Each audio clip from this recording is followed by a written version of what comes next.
C'est dans notre pays. Et Seigneur, je veux te rendre grâce pour cela. Et je veux te prier ce matin que tu puisses bénir ce que nous allons entendre, bénir ce que nous allons recevoir, bénir, Seigneur, que tu nous parles à notre cœur, que tu nous montres, Seigneur, qui nous sommes réellement. C'est quoi notre identité en toi? Et qu'est-ce que la nouvelle naissance fait dans une personne lorsqu'elle naît de nouveau?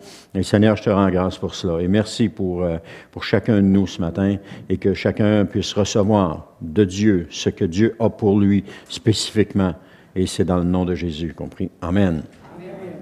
Amen. La nouvelle naissance, j'ai dit dans les leçons précédentes que c'est pas un simple laisser-passer pour le ciel et que c'est pas non plus une simple formalité. Mais la nouvelle naissance, c'est une nouvelle identité. C'est quelque chose de nouveau. Et on va le voir avec le titre ce matin, la nouvelle naissance. C'est le 2, c'est la nouvelle les fruits de la nouvelle naissance ou ce que communique la nouvelle naissance. C'est ce qu'on va voir ce matin et d'autres choses aussi, mais principalement le fruit de la nouvelle naissance. Pour vous démontrer que c'est pas seulement dire « Ah, je suis né de nouveau, amen, gloire à Dieu », mais c'est plus que ça. Ça amène plus que ça. Donc, si vous l'avez manqué dans les autres prochaines acétates, si vous l'avez manqué, vous pouvez le suivre sur Centre Chrétien, etc. Les différentes pages sont là. Centre Chrétien, www.cclsje.com ou encore sur notre page Facebook Centre Chrétien ou sur la page YouTube Centre Chrétien. Donc, quels sont les résultats chez une personne? Et vous allez vite comprendre que naître de nouveau apporte un lot de bienfaits. C'est pas juste dire oui, je suis né de nouveau ou I'm born again, comme ça, les Anglais disent. Je suis pas juste né de nouveau. Ça apporte tout un lot de bienfaits avec cela. Et c'est important de comprendre ça et de savoir cela dans notre vie pour pouvoir tirer profit de cela. Parce que la nouvelle naissance est un don de Dieu. Il nous l'a donné.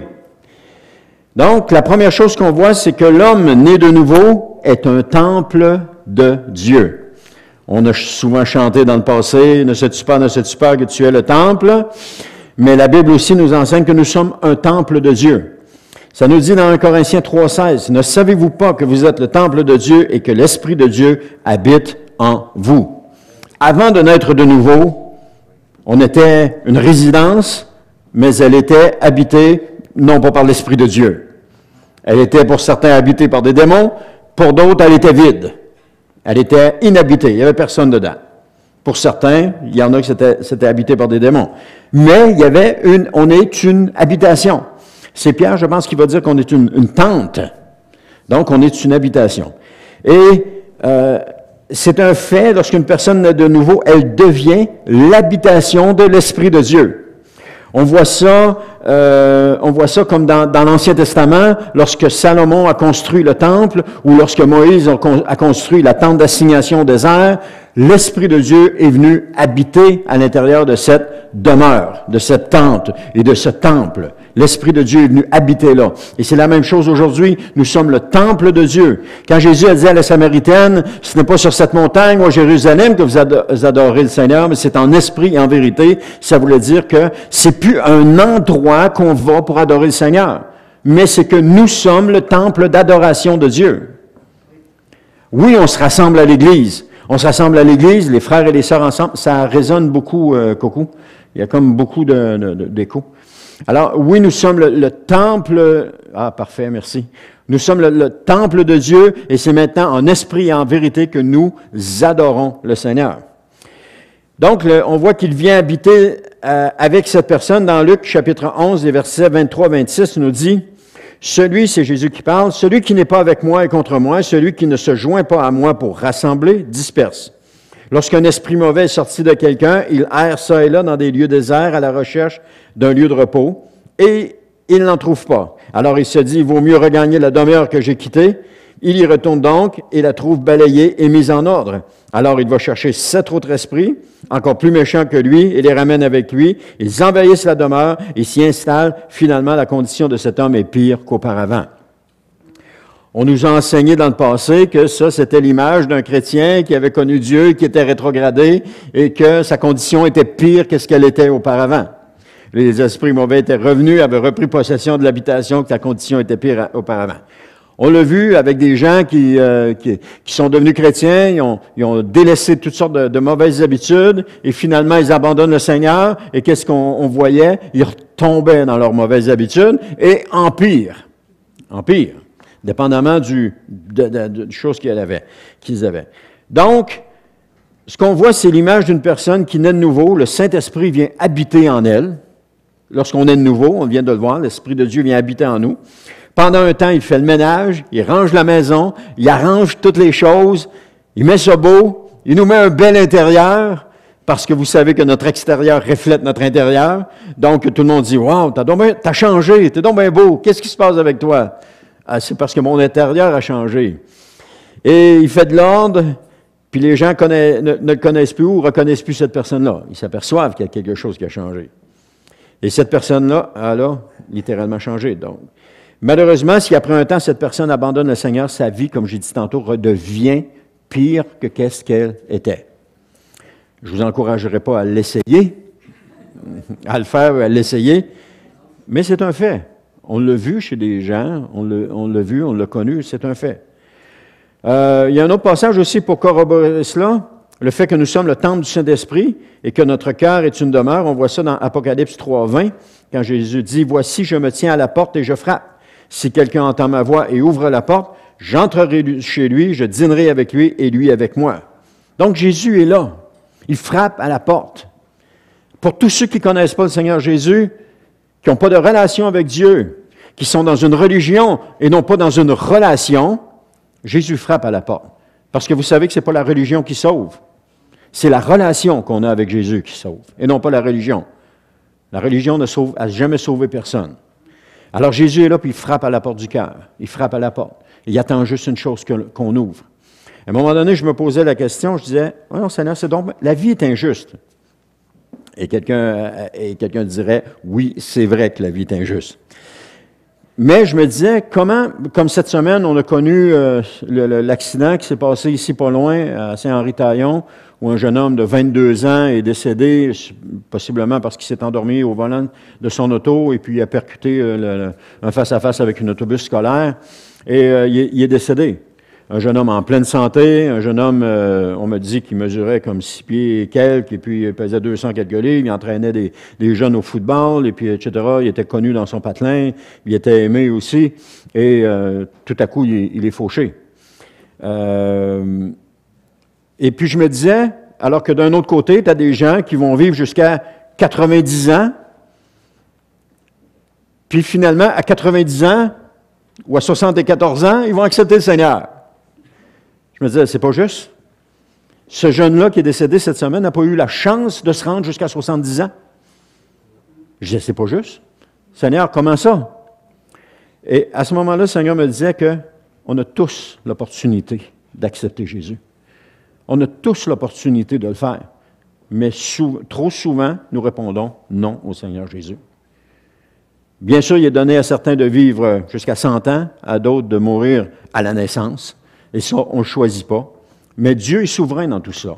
Et Dieu connaît toutes choses. Mais ce qui est important, c'est qu'aujourd'hui, pendant que je suis vivant, j'ai une décision à prendre. Est-ce que je vais suivre Jésus ou je ne le suivrai pas? Est-ce que je vais lui ouvrir la porte de mon cœur pour qu'il puisse entrer et qu'on puisse souper ensemble? Souper ensemble, là, ça ne veut pas dire que moi je mange, l'autre il mange, puis on ne se parle pas. Quand on s'assoit pour manger, on parle. Généralement. À moins qu'on mange trop vite, on a la bouche pleine, mais on ne mange pas. Mais généralement, on s'assoit. Des fois, tu dis, hey, ça fait longtemps, faudrait aller prendre un café ensemble. Prendre un café ensemble, ça veut dire quoi? Ça veut dire s'asseoir et parler. C'est ça que ça veut dire. Ça veut dire développer une relation, ça veut dire entretenir une relation. Tu as quelqu'un que tu n'as pas vu, ça fait longtemps, tu dis, hey, ça fait longtemps qu'on ne s'est pas vu. J'ai reçu un appel cette semaine de quelqu'un, puis un courriel, il dit, serais-tu disponible qu'on aille prendre un café? Ça fait 7 ans que je suis ici, puis ça faisait quelques années que je ne l'avais pas vu. Ça doit faire 10 ans que je ne l'ai pas vu. Ben, j'ai dit, oui, je suis disponible, ça va me faire extrêmement plaisir. Qu'est-ce qu'il voulait? Il voulait parler. Il voulait parler, tout simplement. Pourquoi? Puis pourquoi autour d'un café? Je n'étais pas pour lui dire, « Oh non, je ne prends pas de café, on ne pourra pas y aller. » Ah, ben, tu prendras d'autres choses. C'est ce que j'ai fait. J'ai pris d'autres choses. Mais, alors, c'était juste d'entretenir la relation. Alors, quand Jésus frappe à la porte et qu'il dit qu'il va venir souper avec soi, c'est qu'il veut venir entretenir la relation. Il veut venir entretenir la relation. Jésus a frappé à la porte de chez Marie et Marthe. Il voulait souper avec eux. Et dans cette maison, il y avait Marthe qui était affairée à préparer le repas. Et puis, tu avais Marie qui était assise au pied de Jésus qui recevait. Marie travaillait à la relation avec Jésus. Quand Jésus vient quelque part, c'est pour entretenir une relation, tout simplement. Alors, il dit, « Voici, je me tiens à la porte et je frappe. Si quelqu'un entend ma voix et ouvre la porte. » Donc, il parle. On a l'exemple de Pierre, quand il a été libéré de sa prison, puis qu'il est allé frapper à la porte, bang, bang, bang. La servante s'est présentée, puis elle dit, « Oh, c'est Pierre! » Elle est recourue en dedans, dire aux autres, « Hey, c'est Pierre qui est là! » Mais il n'a pas ouvert la porte. Elle l'a entendu de l'extérieur. Combien d'entre nous avons fait la même chose? Et combien d'entre nous faisons la même chose aujourd'hui? Jésus frappe et on retourne en dedans, « Oh, c'est Jésus, il frappe à la porte! » Mais Jésus, il veut qu'on ouvre la porte. Il veut qu'on ouvre, il veut qu'on le reçoive à manger. Qu'on le reçoive à souper, qu'on lui serve à souper. Amen. Donc, nous devons... Ouais, ça marche plus avec ce que je dis, là, j'ai pris de l'avance, hein?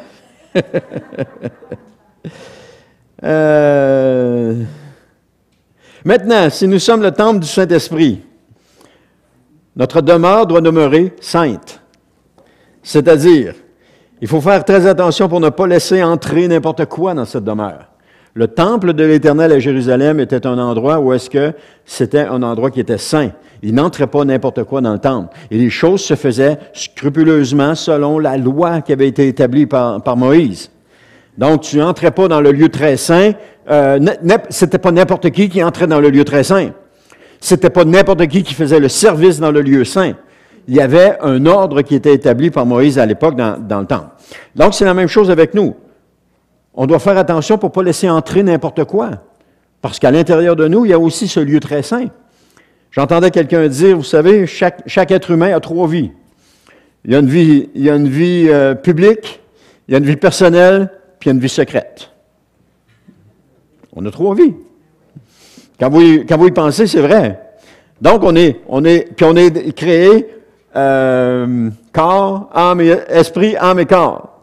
Donc, on est tripartite, partout. Alors, on doit faire attention à ce qui entre dans notre cœur. On doit faire attention, on doit mettre un frein à nos paroles. Pas de propos injurieux ou obscènes. Pas de blagues grivoises. Pas de calomnie. Calomnie, ça veut dire accusation grave et volontairement mensongère ou de la diffamation. Aussi, pas de médisance. Médisance, ça veut dire une action de médire, c'est-à-dire de dénigrer quelqu'un de toutes sortes de façons. Et prendre une attention particulière sur ce que nous disons. On doit faire aussi attention à ce qui entre par les yeux, les photos illicites, lecture de toutes sortes. On doit faire aussi attention à ce qui entre par nos oreilles, commentaires négatifs sur une autre personne, environnement foncièrement négatif, faire attention à ce qui rentre dans nos oreilles. Je ne dis pas qu'on doit se retirer du monde, mais de filtrer ce qui entre. On ne laisse pas entrer n'importe quoi. On filtre ce qui entre. Jésus a dit, dans sa prière au Père, a dit, dans Jean 17,15, il dit, « Je ne te demande pas de les retirer du monde en parlant des disciples, mais de les préserver du diable. » Le fait de se retirer du monde, c'était pas la bonne chose à faire.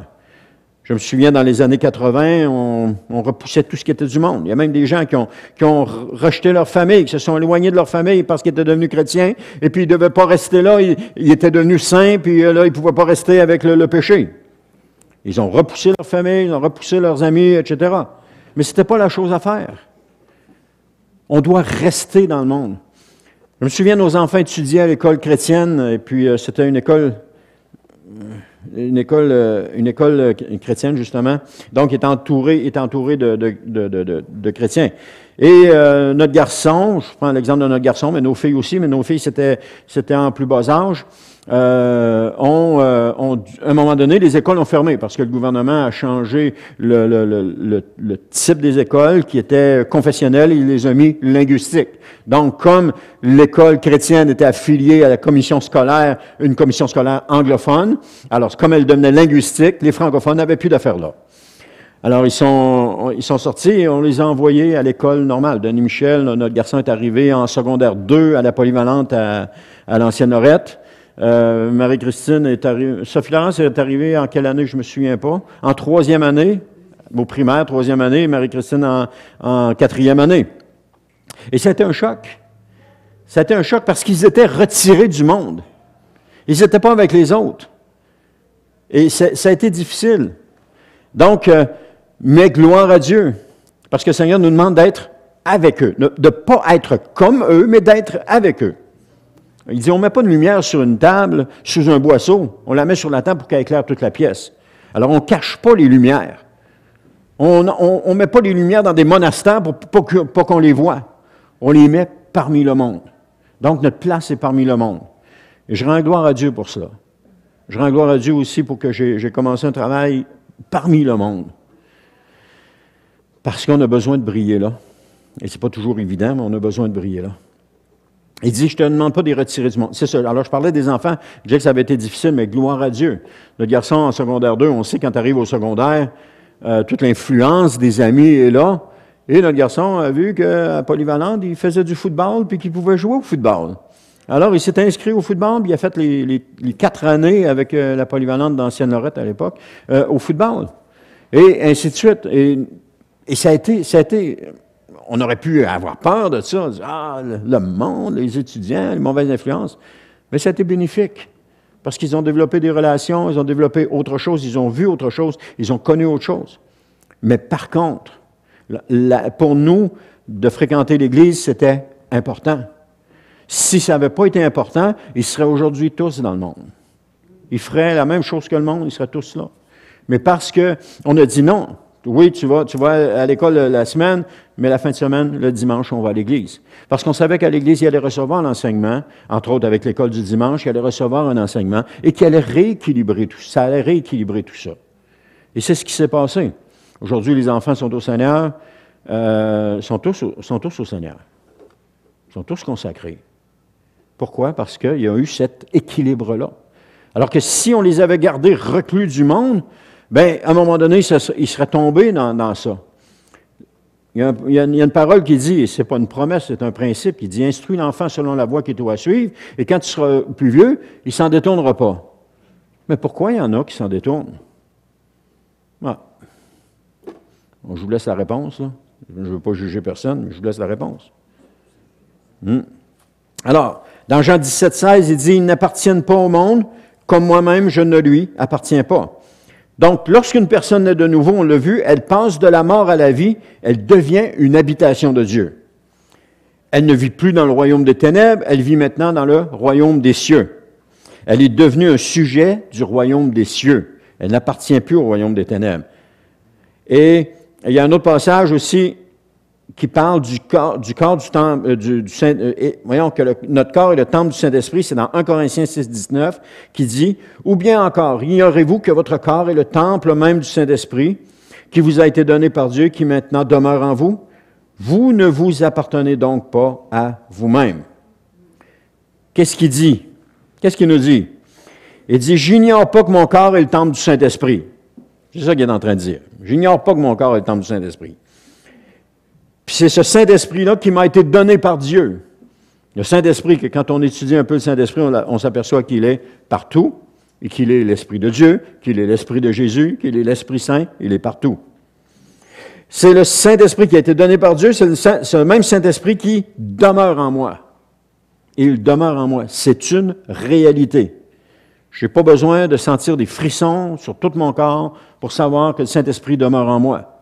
La parole de Dieu me dit qu'il demeure en moi. Et si la parole de Dieu le dit, alors c'est vrai. Et si c'est vrai, c'est vrai. On peut pas changer ça. L'Esprit de Dieu demeure en moi. Et aussi qu'à partir de ce moment-là, je ne m'appartiens plus. À partir de ce moment-là, je dois tenir compte du Saint-Esprit. Donc, la conception que nous sommes le temple du Saint-Esprit était réelle pour Jésus parce qu'il parlait de son corps comme étant le temple de Dieu. Quand il dit dans Jean 2, 19, il dit « Démolissez ce temple », répondit Jésus, « et en 3 jours, je le relèverai. » Il ne parlait pas de la grosse bâtisse à côté de laquelle il était. Puis dans Jean 2, 21, c'est Jean qui vient appuyer cela en disant « Mais en parlant du temple, Jésus faisait allusion à son propre corps. Démolissez-le et en 3 jours, je le reconstruirai. » Et quand les gens l'ont accusé, qu'est-ce qu'ils ont dit? « Ah, il a dit qu'il détruirait le temple et qu'il le construirait en 3 jours. » Ça n'a pas de bon sens, ça a pris 40 quelques années à le construire. Ça n'a pas de bon sens. Donc, ils ne comprenaient pas le sens spirituel. Et tu ne peux pas comprendre le sens spirituel si tu n'es pas né de nouveau. Tu ne le vois pas, le sens spirituel. La Bible dit qu'on a comme un voile qui est sur nos yeux, et c'est lorsqu'on est de nouveau que ce voile est enlevé, et que là, on commence à comprendre les choses spirituelles. Mais avant cela, on ne les comprend pas. Elles sont un mystère pour nous. Et on le voit avec les gens qui ont accusé Jésus, ils ne comprenaient pas le sens spirituel. Tout ce qu'ils comprenaient, c'était, il a dit qu'il ferait le temple, puis en 3 jours il le ferait, c'est impossible, on n'a jamais vu ça. Mais Jésus ne parlait pas de ça. Donc Jésus parlait au sens spirituel. En même temps, le temple était l'endroit où les gens allaient pour adorer le Seigneur.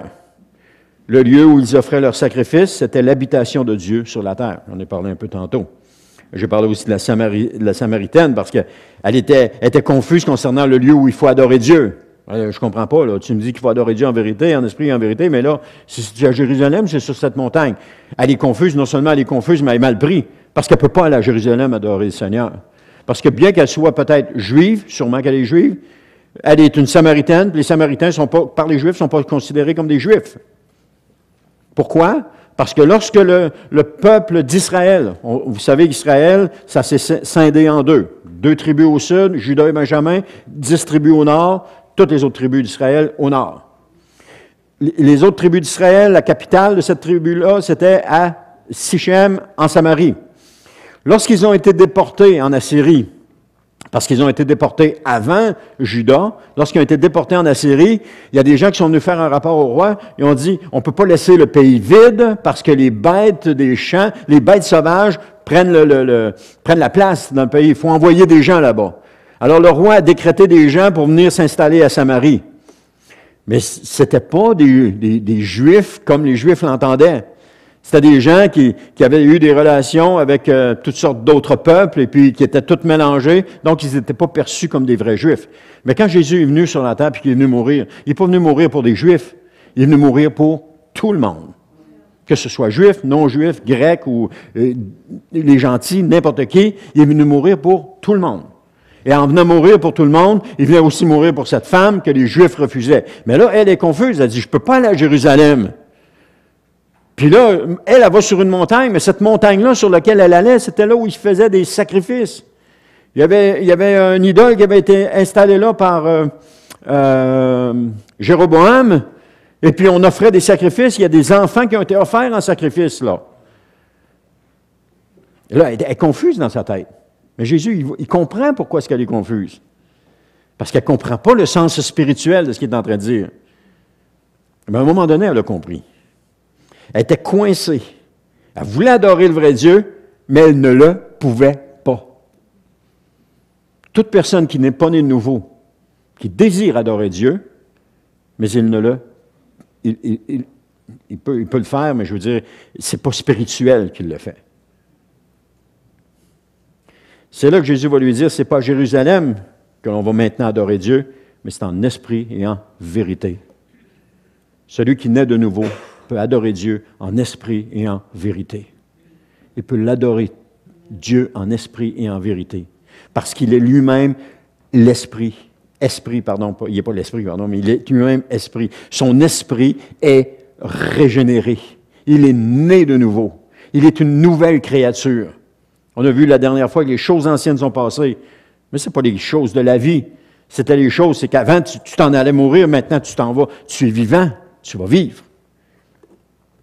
Donc, notre corps est maintenant le temple du Saint-Esprit, et c'est là où nous sommes que nous adorons le Seigneur. Ça me fait drôle de dire ça. Parce que j'ai une drôle de mentalité des fois. Mais qu'importe, c'est pas ma mentalité, c'est ce que la parole de Dieu dit. Donc, il habite maintenant en nous par son Saint-Esprit. Je suis le temple du Saint-Esprit si toutefois je suis né de nouveau. Si je ne suis pas né de nouveau, je ne suis pas le temple du Saint-Esprit. Je peux entrer dans une église, je peux chanter, je peux adorer Dieu, mais je ne suis pas le temple du Saint-Esprit parce que je ne suis pas né de nouveau. Donc, la nouvelle naissance, ce n'est pas seulement un laisser-passer ou quelque chose, mais c'est un pas décisif que nous faisons pour le Seigneur. Maintenant, comment est-ce qu'on doit naître de nouveau? C'est pas dans mes notes, là. Comment est-ce qu'on doit naître de nouveau? Est-ce qu'on doit naître de nouveau? Ah, absolument, il faut s'avancer en avant, faire la prière. Puis, oh, attention, il faut que ce soit le pasteur qui fasse la prière. Puis, il faut que ce soit fait dans l'Église. Puis, il faut que ce soit fait selon les règles qu'on s'est fixées. Non.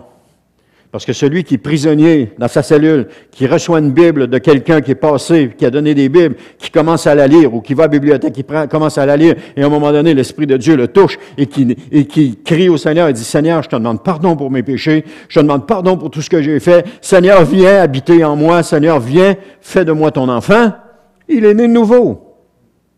Il est né de nouveau. C'est une relation avec Dieu. Jésus a frappé à sa porte, je reviens là-dessus, Jésus a frappé à sa porte, lui a ouvert la porte et la relation est commencée. Jésus, c'est comme un bon vendeur. Quand tu ouvres la porte une fois, après ça, tu peux plus le laisser dehors, il faut qu'il rentre. Mon frère, mon plus jeune frère, il faisait de la vente de porte à porte et puis...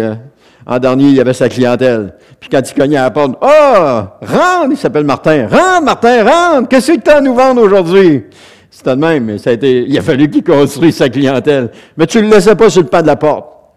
Sur la galerie, puis tu n'allais pas te cacher pour pas qu'il pensait qu'il n'était pas là. Tu ouvrais la porte parce que tu voulais avoir une relation avec lui. Et certaines personnes, c'était le seul qui frappait à la porte, puis qui venait, pour eux autres, c'était le seul qui venait frapper à la porte. À un moment donné, il me contait, il avait commencé à livrer des colis pour Amazon. Il dit, c'est pas malin. Il dit, à tous les jours, on va à la même maison porter un colis. Il dit, ce gars-là, il a une relation avec les livreurs d'Amazon. À tous les jours, il y avait un colis pour cette personne-là. La personne ne sortait jamais. La seule chose, elle voyait arriver quelqu'un, elle était toute contente, elle recevait de cette personne-là, puis elle recevait un beau cadeau, mais elle l'avait payé, là, mais elle recevait un beau cadeau, puis... Alors, il frappait à la porte. Jésus a frappé à la porte. Alors, il a frappé à la porte, cette personne-là a ouvert, puis elle est née de nouveau. Chaque personne qui est née de nouveau, c'est parce qu'un jour, il a ouvert la porte, puis il a laissé entrer Jésus. Et qu'une relation a commencé. Une relation. Une relation, c'est... Du côté de Jésus, c'est toujours pareil, c'est toujours le meilleur. De notre côté, des fois, la relation des hauts et des bas, on s'éloigne, on revient, on s'éloigne, on revient, on monte, on descend. Ça, c'est le côté humain. Amen. Maintenant, quels sont les résultats de la nouvelle naissance? C'est que le deuxième point de cela, c'est que la personne qui est née de nouveau ne vit plus selon la chair, mais selon l'esprit. On voit ça dans Romains 8-9, qui nous dit, « Vous, au contraire, vous n'êtes pas livrés à vous-même, mais vous dépendez de l'Esprit, puisque l'Esprit de Dieu habite en vous. Et si quelqu'un n'a pas l'Esprit de Christ, il ne lui appartient pas. » Et comment est-ce que l'Esprit de Dieu vient habiter en nous? Lorsque nous naissons de nouveau, lorsque nous ouvrons la porte et que nous laissons entrer. Alors, si on n'a jamais fait ça, si on n'a jamais invité Jésus à entrer dans notre cœur, c'était l'expression qu'on prenait, elle est aussi valide. Si on n'avait pas invité Jésus, parce qu'il frappe à la porte, c'est ça le sens, il frappe à la porte. Si on ouvre la porte, on dit, mais rentre. Alors, si on n'a jamais fait ça, Jésus n'habite pas en nous. Si on n'a jamais confessé nos péchés, si on ne s'est jamais repenti, si on ne l'a jamais invité, dire, Seigneur, viens puis prends toute la place. Prends ma vie, Seigneur. Mon expérience du passé m'a démontré que j'étais incapable de diriger ma vie. Alors, la chair n'est pas la sphère dans laquelle nous pensons, sentons, vivons et agissons. L'esprit est le domaine dans lequel la personne née de nouveau accomplit toutes ses actions. C'est dans l'esprit qu'elle accomplit ses actions. Il est important de mentionner ici que la personne née de nouveau ne soit plus dans la chair. On voit ça, la chair, par contre, la chair est cependant encore en lui. On voit ça dans Galates 5, 16 à 17. « Je dis donc ceci, laissez le Saint-Esprit diriger votre vie, vous n'obéirez pas au désir qui anime l'homme livré à lui-même. Car ces désirs sont diamétralement opposés à ceux de l'esprit. Ils sont aux extrêmes, les deux. Et l'esprit a des désirs qui sont opposés à ceux de l'homme livré à lui-même. Les deux sont opposés l'un à l'autre, c'est pourquoi vous ne pouvez pas être votre propre maître. Donc, les désirs de la chair et les désirs de l'esprit sont opposés les uns des autres. Ils sont aux extrêmes les uns des autres. Le terme employé est diamétralement, c'est dans la Bible sommaire, et diamétralement signifie en opposition directe, totale, radicale. En géométrie, quand on parle de diamétralement opposé, ce sont des points à l'opposé d'un diamètre.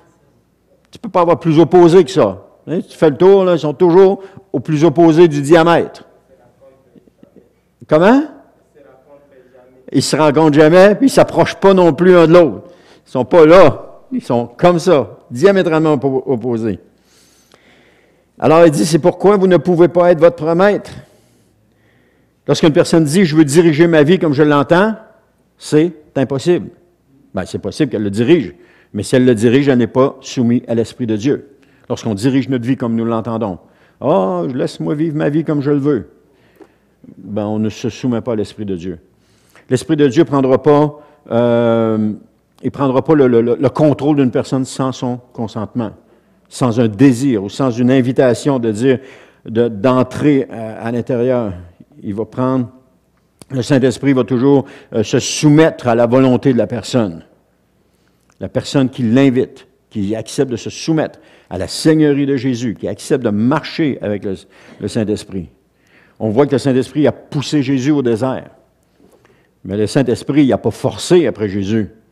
Il l'a poussé, il l'a entraîné, viens, tu as besoin d'aller là. Et Jésus a dit, oui, je vais aller là. Mais on n'imagine pas la photo. Saint-Esprit, Jésus, et puis Jésus ne veut pas y aller. Il est là, puis il lutte, puis il ne veut pas y aller. C'est pas ça l'image. Il l'a poussé au désert, il l'a emmené au désert parce que c'était là qu'il devait aller.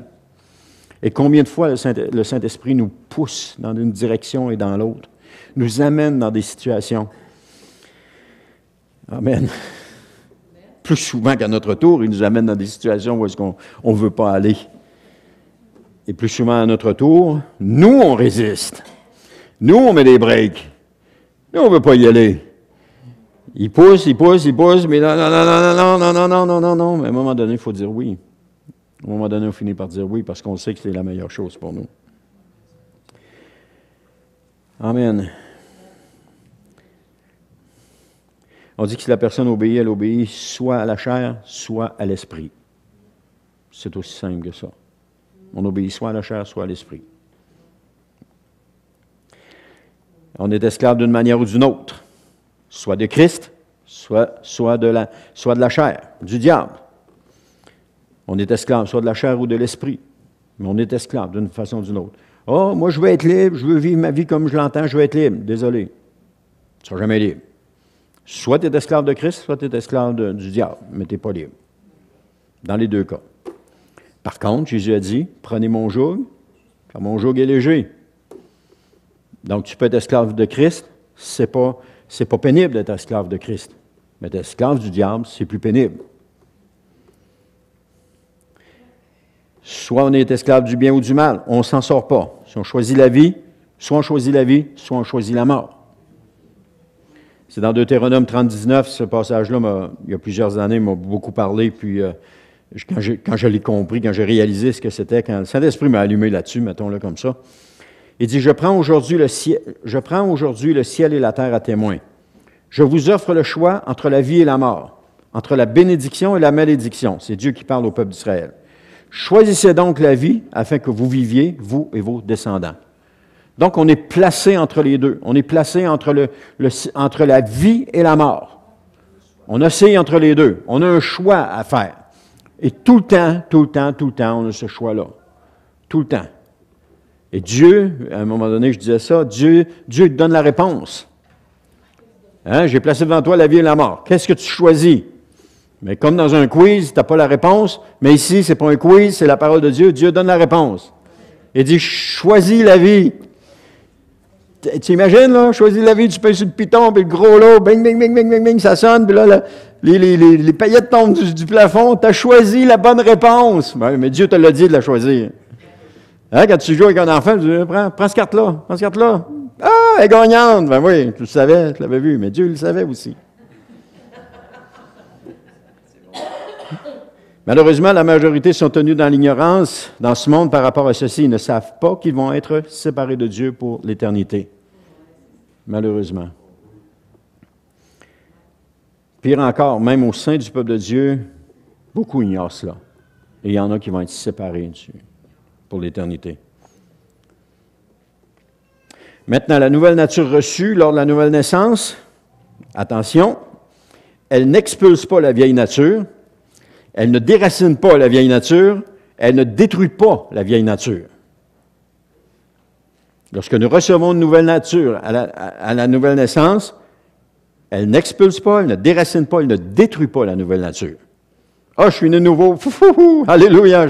Oui, au début, là, tu flottes, là, mais à un moment donné, tu reviens sur terre. C'est pas long. Parce que les deux continuent de coexister ensemble. Notre vieille nature continue de coexister avec notre nouvelle nature. Il y a toujours cet équilibre-là, là, on est toujours mis en équilibre. Là. On penche d'un côté ou on penche de l'autre. Quelqu'un va dire, non, t'es né nouveau, tu penches juste d'un bord. C'est faux. T'as pas vécu, mon homme ou ma fille. T'as pas vécu. Parce que quand tu as vécu, tu t'aperçois qu'à un moment donné, tu tends vers les choses du charnel, puis tu tends vers les choses de l'esprit, puis là, tu oscilles entre les deux, constamment.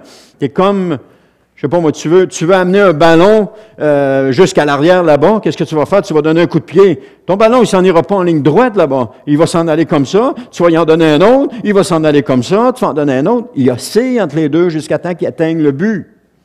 Et c'est la même chose avec nous. On oscille entre les deux jusqu'à temps qu'on atteigne le but. Mais on va l'atteindre, le but, parce que celui qui donne le coup de pied, c'est Jésus. C'est lui qui nous botte le derrière. Amen, entre guillemets. Son joug est doux et léger. Alors, son coup de pied est doux et léger. Allez, avance. Comme on veut faire avancer des fois, hein? Tu sais, quand tu veux faire avancer un animal vers la boucherie, là, il y a soit le bâton électrique, ou bien non, là, ils ont des nouvelles méthodes là, pour ne pas toucher à l'animal, puis faire attention, là. Et il y a juste une espèce de petit bâton qui fait du bruit, là. Clic, clic, clic, clic, clic, clic, clic, l'animal, il avance. Un petit peu de même, hein? Jésus nous pousse comme ça vers le ciel. Amen. Il ne nous amène pas à l'abattoir, c'est pas ça. C'est pas ça que je veux dire. Donc, on l'a vu précédemment que les choses qui sont devenues nouvelles, ce n'est pas par rapport à la chair, mais à l'identité en Christ. C'est ça qui est devenu nouveau. La vieille nature est présente, mais ses actions sont mises à mort par l'Esprit. Vous n'agissez plus comme vous agissez quand vous êtes né de nouveau. Ça, c'est officiel. Parce qu'il y a des choses en vous que vous avez mises à mort. Mais le défi est encore là. On ne finit pas par mettre à mort définitivement la chair. On peut vivre plus selon l'esprit, mais la chair est toujours là. Elle ne finit pas par s'en aller à un moment donné. Le seul moment où est-ce qu'on va avoir la victoire sur la chair, c'est quand elle va être morte. C'est là qu'on a la victoire. C'est ce moment-là. Dans Romains 8,13, il dit « Car si vous vivez à la manière de l'homme livré à lui-même, vous allez mourir. Mais si par l'Esprit vous faites mourir les actes mauvais que vous accomplissez dans votre corps, vous vivrez. » Alors, ce que je dis ici, c'est que les choses ne viennent pas tout seuls. On a des responsabilités. On a des décisions à prendre. On prend des décisions. Quotidiennement, on prend des décisions par rapport à notre vie spirituelle, par rapport à faire mourir la chair ou par rapport à vivre par l'Esprit. On prend des décisions. Puis on doit faire mourir les actes mauvais que nous accomplissons dans notre corps. Et on ne peut pas se comparer aux autres non plus. Ah, regarde lui, comment est-ce qu'il est bon. On ne connaît pas. On voit juste l'enveloppe corporelle. On ne voit pas l'intérieur. On ne peut pas se comparer aux autres. Nous sommes ce que nous sommes. Et nous marchons avec Jésus comme Jésus veut que nous marchions avec lui. Il y a des gens qui vont passer par des situations extrêmement pénibles pour quelque raison que ce soit. Et que si, moi qui regarde ça de l'extérieur, tu sais, je suis dans un moment où est-ce que ça va bien, et là je le regarde, et lui, il y a du péché dans sa vie, ça n'a pas de bon sens, passer par là, il fallait vraiment que ça soit pas correct, je suis en train de le juger. Alors que Dieu est en train de le faire passer à travers une situation pour le changer, le transformer. On ne peut pas juger les autres d'après juste ce que nous voyons. Oui, Paul nous dit qu'on peut juger, mais d'après des faits. D'après des faits. Alors, on regarde quelqu'un, puis là, tout à coup, on juge. Et j'ai remarqué quelque chose par rapport à ma vie. Quand je juge quelqu'un sur quelque chose, je me retrouve pas longtemps après dans la même situation, exactement. Dans la même situation. Là, je veux dire comme Jean-Pierre Savard disait, là, je pogne quelque chose. Puis pas à peu près. Il rajoutait ça aussi. Là, je pogne quelque chose, puis pas à peu près. Parce que là, je m'aperçois que je l'ai jugé. Et là, quand on parle de juger les autres, nous jugeons tous les autres. On les regarde, on les compare par rapport à nous. Notre point de référence, c'est nous. Et s'ils ne se comportent pas comme nous, pouf, il y a un jugement qui vient de sortir. Là. On vient de juger. Alors que quand tu te retrouves dans la même situation, quand tu te retrouves dans ses souliers, oh, que c'est moins drôle, là. J'ai vécu ça dernièrement. C'est drôle, hein, je vous parle de ça, mais c'était un matin que je prenais conscience de ça. Parce que j'ai jugé des gens sur une situation, et puis que je me retrouve présentement dans la même situation. J'en reviens pas. Puis je pense que c'est la première fois de ma vie que ça m'arrive une affaire de même. Là, j'ai dit, voyons, donc ça n'a pas de bon sens. J'ai dit, Seigneur, je te demande pardon d'avoir jugé, parce que quand on juge les autres, on se retrouve dans la même situation pas longtemps après. Et là, alors nous constatons que la chair est toujours la chair. Troisième et dernier point, l'homme né de nouveau ne vit plus selon la chair, mais selon l'esprit. Ça va encore dans le même sens. Il dit, car la loi de l'esprit, dans Romains 8.2, car la loi de l'esprit qui nous donne la vie dans l'union avec Jésus-Christ a libéré de la loi du péché et de la mort. Donc, nous sommes libérés de cette loi-là, mais ces deux lois ou principes s'avèrent totalement opposés. Et le principe caractéristique du Saint-Esprit consiste à donner aux croyants la puissance de mener une vie sainte. Si nous arrivons à mener une vie sainte, c'est parce que le Saint-Esprit nous donne la puissance de le faire. Et ça, on pourrait le comparer à... Vous êtes tenté sur quelque chose, et puis vous avez le choix. Soit céder à la tentation, soit résister à la tentation. On est toujours devant ces deux choix-là.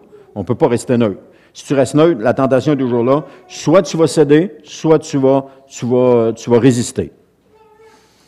Et pour aller un peu avec ça, ces deux principes-là sont opposés. Là, je suis perdu un peu, là, j'ai perdu le fil de ma pensée. Là.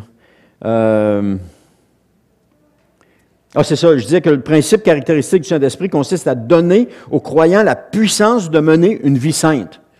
Donc, si tu résistes, c'est que c'est le Saint-Esprit qui te donne la puissance de résister. Mais il arrive que tu vas céder. Ça veut-tu dire que tu n'avais pas moins l'Esprit de Dieu si tu as cédé à la tentation? Ça veut dire que tu as cédé à la tentation. Mais si tu as résisté, c'est à cause de la puissance du Saint-Esprit que tu as résisté. Parce que notre chair ne résiste pas d'elle-même. Elle est incapable de résister. Notre chair est constamment attirée vers les choses de ce monde. Elle ne peut pas résister d'elle-même. Elle a besoin de la puissance de l'Esprit de Dieu. Donc, quand même que tu prendrais la meilleure des décisions, il peut arriver que tu tombes pareil.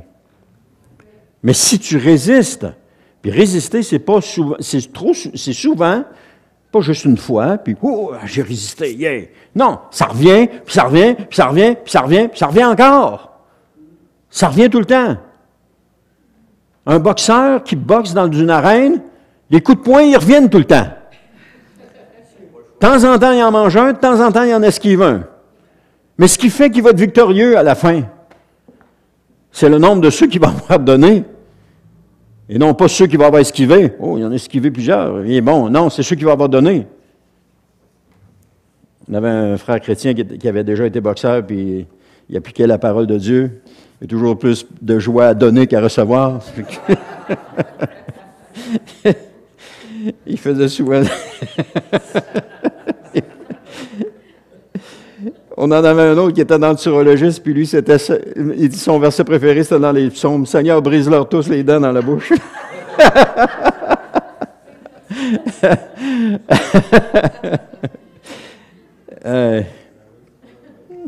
Alors, le principe caractéristique du péché qui habite dans le croyant, c'est de le conduire à la mort. Le péché nous conduit à la mort, mais l'Esprit nous amène à une vie plus sainte. C'est tout simplement ça. Donc, lorsque vous lancez une balle en l'air, elle retombe car son poids est supérieur à celui de l'air qu'elle déplace. Alors, si tu lances une balle en l'air, elle va retomber. Bang! Son poids est supérieur. Pourtant, un oiseau est également plus lourd que l'air qu'il déplace, et pourtant, il réussit à rester en vol. Quand tu le lances dans les airs, l'oiseau, il s'envole. Il profite de cette occasion-là pour s'envoler. Ce qui veut dire que la loi de la vie chez l'oiseau surmonte la loi de la gravité. Donc, la loi de la vie, de même, l'Esprit Saint communique la vie et la résurrection du Seigneur Jésus et affranchit le croyant du péché et de la mort. Donc, la vie de l'Esprit donne des ailes, on pourrait le dire comme ça. Elle nous donne des ailes. Tandis que la vie de la mort, c'est comme une balle, poum, elle nous ramène au sol. Elle nous ramène au sol. Alors, de même, le Saint-Esprit communique la vie et la résurrection. Amen. L'Esprit de vie qui nous donne la vie est le Saint-Esprit, c'est-à-dire l'Esprit de Dieu. Amen.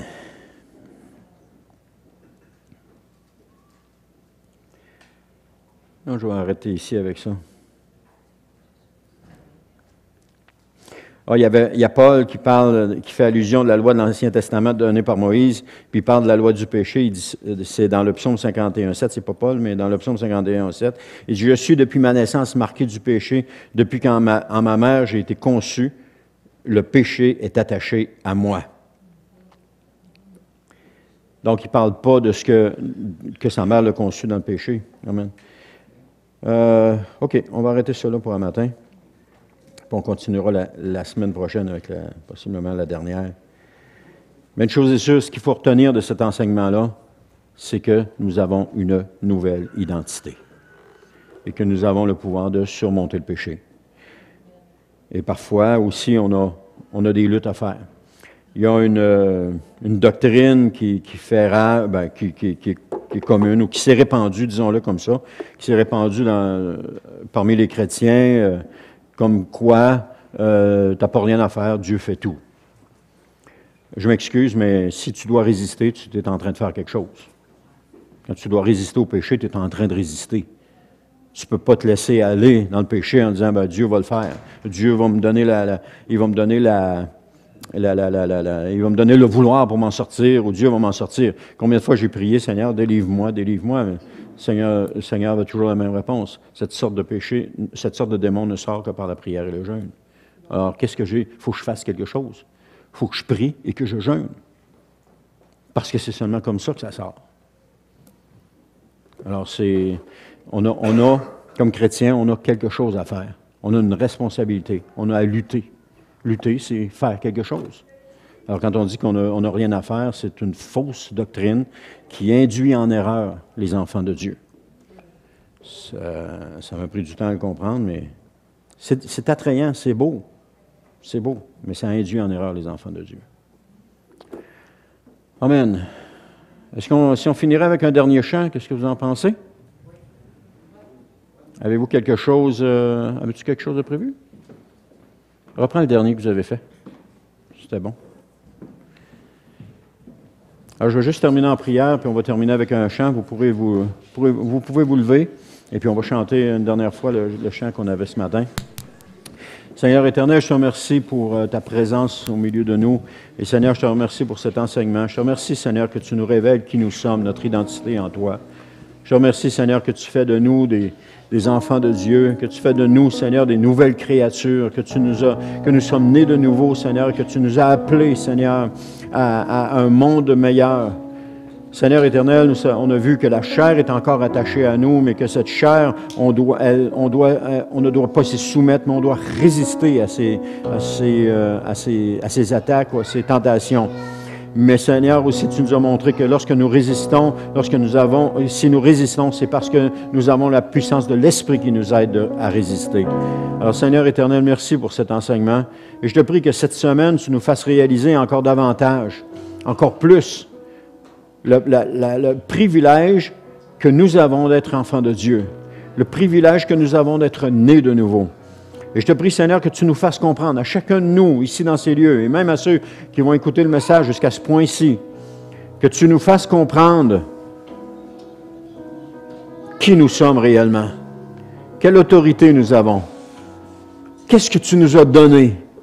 Seigneur, que tu nous amènes dans cette méditation-là pendant la semaine, pendant cette semaine ou pendant les jours qui vont venir, Seigneur, afin qu'on prenne conscience, qu'on réalise qui nous sommes en toi.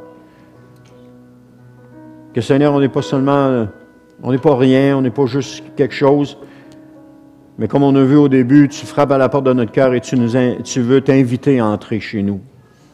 Tu veux t'inviter à venir souper. Tu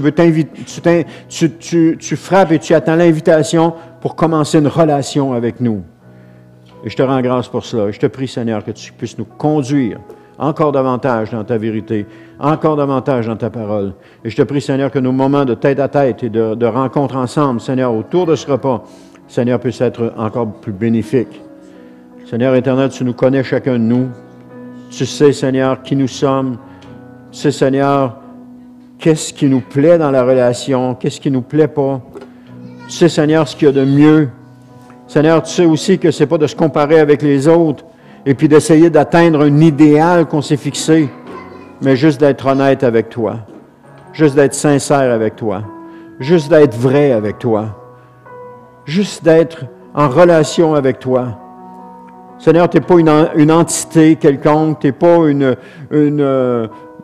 une puissance quelconque, mais Seigneur, tu es Dieu. Tu es celui par qui toutes les choses ont été créées.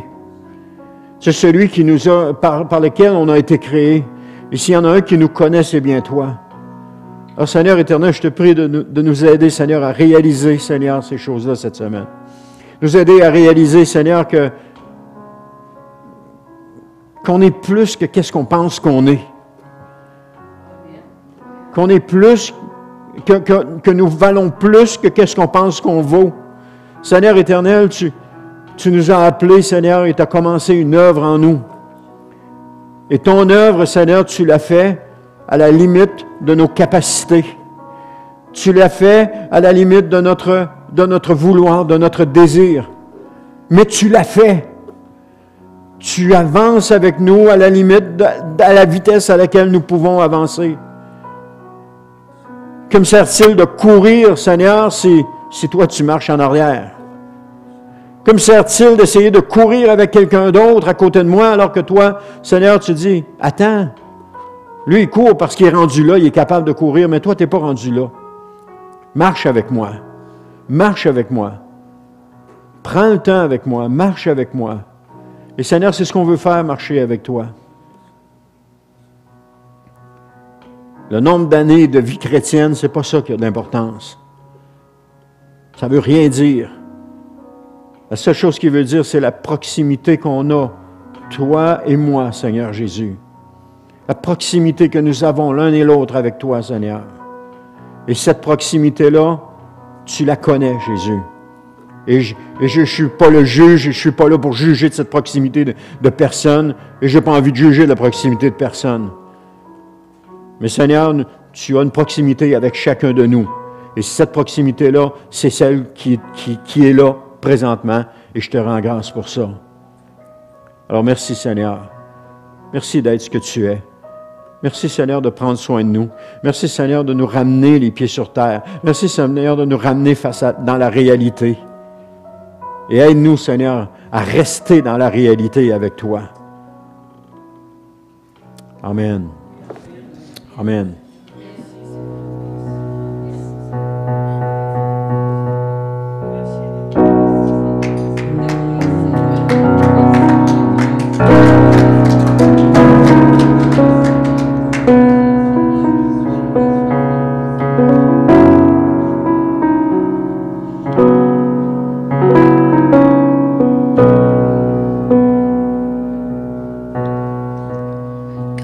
besoin d'amour.